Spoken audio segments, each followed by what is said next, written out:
السلام علیکم، welcome to our YouTube channel فطرت اور اسلام۔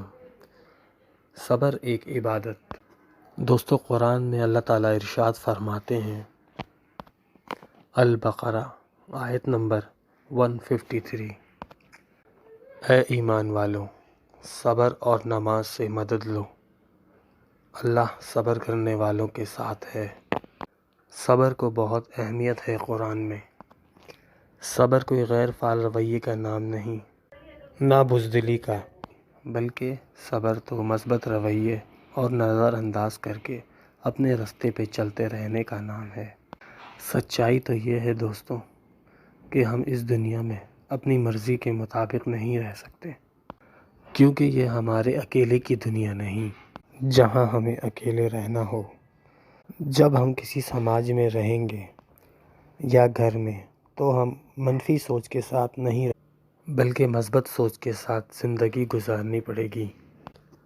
اکثر لوگ یہ کہتے ہیں کہ آخر صبر کب تک؟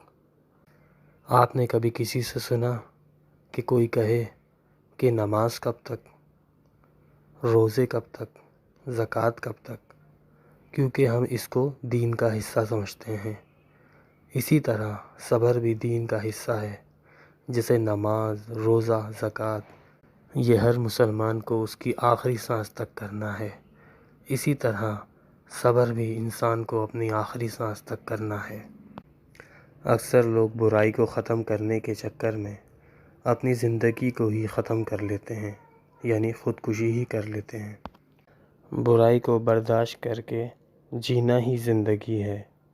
اللہ کے قانون کے مطابق آپ کو برائی کے ساتھ صبر سے رہنا ہے۔ برائی کو ختم کرنے کی ہم میں طاقت نہیں۔ دوستوں، میں آج آپ کو ایک صبر کا واقعہ سناتا ہوں۔ رسول اللہ صلی اللہ علیہ وسلم ایک راستے سے گزر رہے تھے۔ وہاں کسی کی موت ہو گئی تھی۔ اس میت کے گھر والے بہت رو رہے تھے۔ رسول اللہ صلی اللہ علیہ وسلم نے فرمایا کہ صبر کرو۔ تو وہ لوگ ناراض ہو گئے اور کہنے لگے، عجیب بات ہے، یہ ہمیں صبر کا کہہ رہے ہیں۔ رسول اللہ صلی اللہ علیہ وسلم وہاں سے گزر گئے۔ دوسرے لوگوں نے بتایا کہ اے عورت، یہ ہمارے پیارے نبی محمد صلی اللہ علیہ وسلم ہیں۔ تو وہ عورت بہت ڈر گئی اور وہ دوسرے دن رسول اللہ صلی اللہ علیہ وسلم کی خدمت میں پیش ہوئی اور آپ سے معافی مانگی۔